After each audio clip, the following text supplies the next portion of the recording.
എല്ലാവർക്കും എൻ്റെ യൂട്യൂബ് ചാനലിലേക്ക് സ്വാഗതം. ഞാൻ ആദ്യമായിട്ടാണ് ഒരു ലോങ് വീഡിയോ ഇന്നിടുന്നത്. അതായത് ഇന്നത്തേത് ഒരു ഇന്ത്യൻ വിവാഹം കെനിയയിൽ ഇത്രയും മനോഹരമായി നടത്താൻ പറ്റുമെന്ന് നിങ്ങളെ കാണിക്കാൻ വേണ്ടിയാണ്. വിവാഹം വേറെ ആരുടെയുമല്ല, എൻ്റെ ഭർത്താവിൻ്റെ ബോസിൻ്റെ സഹോദരിയുടേതാണ്.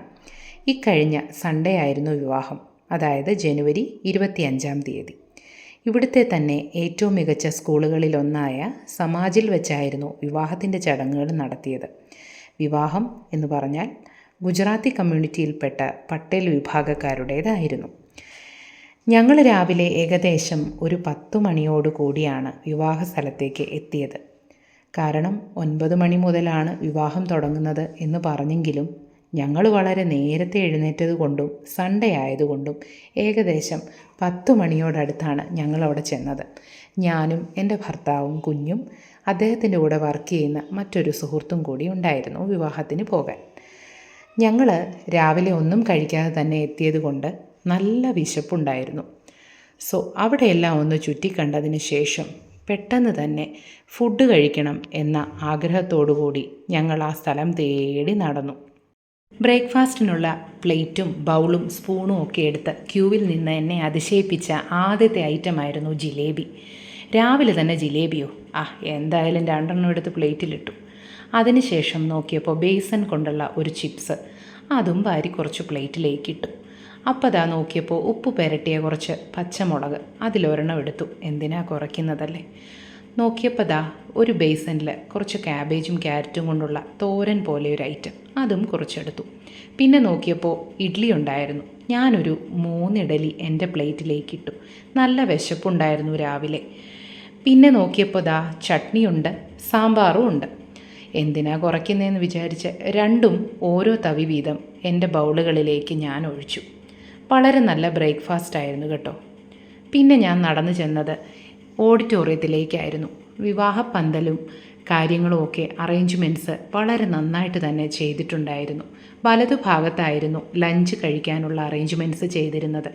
ഇതിപ്പോൾ ലാഭമായല്ലോ, ക്യൂവിൽ നിൽക്കണ്ട, ഓടിക്കയറണ്ട, വിവാഹം കഴിയുമ്പോൾ തന്നെ പോയിരിക്കാമെന്ന് വിചാരിച്ചു. കസേരകൾ അടുക്കിയിട്ടപ്പോഴാണ് ഞാൻ ശ്രദ്ധിച്ചത് ഇത്രയും ഇന്ത്യൻസ് ഇവിടെ ഉണ്ടല്ലേ എന്ന്. എന്നെ അത്ഭുതപ്പെടുത്തിയത് മറ്റൊരു കാര്യം കൂടിയായിരുന്നു. വിവാഹ ചെറുക്കൻ്റെയും പെണ്ണിൻ്റെയും പേരുകൾ ധിമാനും ന്യുതിയും, വളരെ മനോഹരമായ പേരുകളല്ലേ. അതിനുശേഷം ഞാൻ അവരുടെ വിവാഹമണ്ഡപം കൂടി ഒപ്പിയെടുത്തു.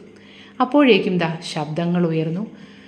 വിവാഹ ചെറുക്കനും അവരുടെ സംഘവും വരുന്ന വാഹനം അവിടെ അടുത്തെത്തിയിട്ടുണ്ട്.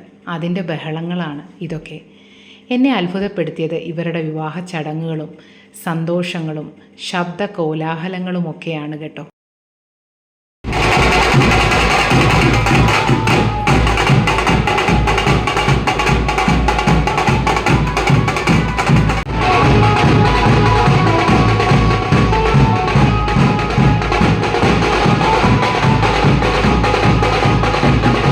വരൻ്റെ ആളുകൾ എത്ര ആഹ്ലാദത്തോടെയാണ് വരുന്നതെന്ന് നോക്കൂ. സഹോദരിമാരും ബന്ധുജനങ്ങളും സുഹൃത്തുക്കളും ഒക്കെ ചേർന്നാണ് നൃത്തം ചെയ്യുന്നത്. ഇവരുടെ ആചാരങ്ങൾ കാണുമ്പോൾ സത്യം പറഞ്ഞാൽ എനിക്ക് കരൺ ജോഹർ സിനിമകളാണ് ഓർമ്മ വന്നത്. അതിലെ വിവാഹ രംഗങ്ങളും പാട്ടുകളും ഡാൻസും ഒക്കെ കാണുമ്പോൾ ഇതിങ്ങനെയൊക്കെ തന്നെയാണോ എന്ന് ഞാൻ കുഞ്ഞിലെ വിചാരിച്ചിരുന്നു. എന്തായാലും ഈ രംഗങ്ങൾ ഒപ്പിയെടുത്തപ്പോൾ എനിക്ക് മനസ്സിലായി, ഇവരുടെ ആചാരങ്ങൾ ഇങ്ങനെ തന്നെയാണ്, നമ്മൾ സിനിമയിൽ കണ്ടതുപോലെയൊക്കെ തന്നെയാണ് ഇവരുടെ ആഘോഷങ്ങളെന്ന്. എന്തായാലും ഇതിൻ്റെയൊക്കെ ഭാഗമാകാൻ കഴിഞ്ഞതിൽ എനിക്ക് വളരെ ഭാഗ്യമുള്ളതായിട്ട് തോന്നുന്നു. കാരണം ഞാനൊരു സൗത്ത് ഇന്ത്യനാണ്, എപ്പോഴും എനിക്കിങ്ങനത്തെ ദൃശ്യങ്ങളൊന്നും കിട്ടാറില്ല. അതുകൊണ്ട് ഇവരുടെ വിവാഹങ്ങളിൽ പങ്കെടുക്കുന്നത് വളരെയധികം ഭാഗ്യമായിട്ട് തന്നെ വിചാരിക്കുന്നു. എൻ്റെ കുഞ്ഞും നൃത്തം ചെയ്യുന്നുണ്ട് ഈ സൗണ്ടൊക്കെ കേട്ടിട്ട്. വരൻ്റെ ആളുകളെ സ്വീകരിക്കുന്ന രംഗങ്ങളുടെ തുടക്കമാണിത്. ആ വെള്ള ഡ്രസ്സിട്ട് വരുന്നതാണ് വരൻ. എത്ര സന്തോഷത്തോടുകൂടി നൃത്തം ചെയ്തും ചിരിച്ചുമാണ് വരുന്നതെന്ന് നോക്കൂ. ഏതോ ഒരു സിനിമാ നടനെ ഓർമ്മ വന്നു. അതൊക്കെ പോട്ടെ, ശരിക്കും ഇങ്ങനെയൊക്കെ തന്നെയല്ലേ വിവാഹം കഴിക്കാൻ വരൻ വരേണ്ടതെന്ന് ചിന്തിച്ചു പോയി. പെൺവീട്ടുകാരുടെ സ്വീകരണമാണ് ഇതൊക്കെ. കസിൻസ് ആദ്യം വരവേൽക്കുന്നു.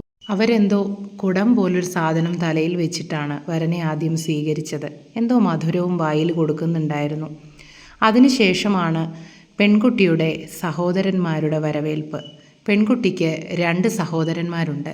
അവർ രണ്ടുപേരും ചെറുക്കനെ സ്വീകരിച്ച് സൈഡിലൂടെയുള്ള ഒരു വാതിലിലൂടെയാണ് കൊണ്ടുപോയത്.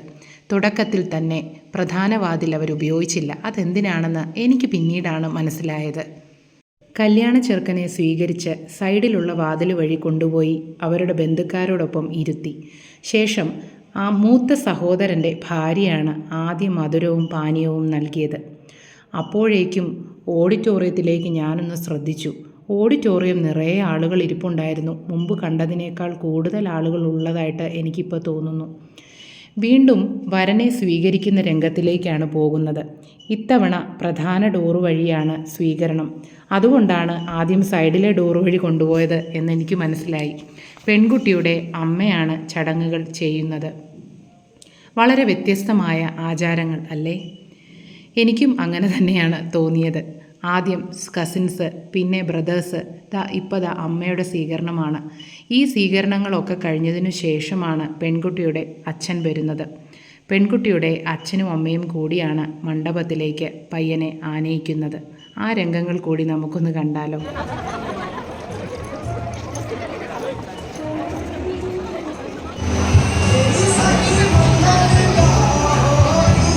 വളരെ കുറച്ച് സമയത്തിന് ശേഷമാണ് കേട്ടോ പെൺകുട്ടി എത്തിയത്. അതെനിക്ക് ഇതിനകത്ത് ഒപ്പിയെടുക്കാൻ കഴിഞ്ഞില്ല.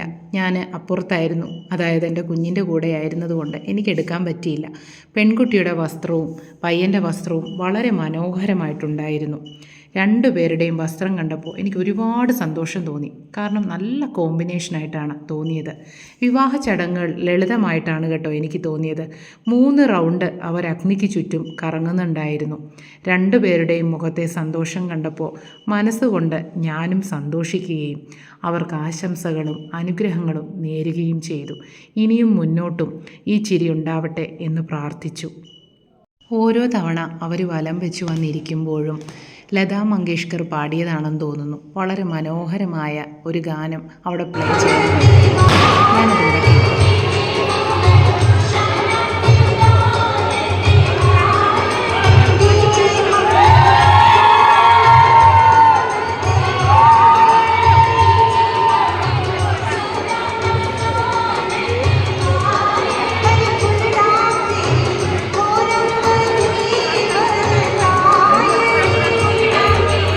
ശേഷം താലികെട്ടലും കഴിഞ്ഞ് ഞങ്ങൾ നേരെ ഫുഡ് കഴിക്കാൻ വേണ്ടിയിട്ട് പോയി.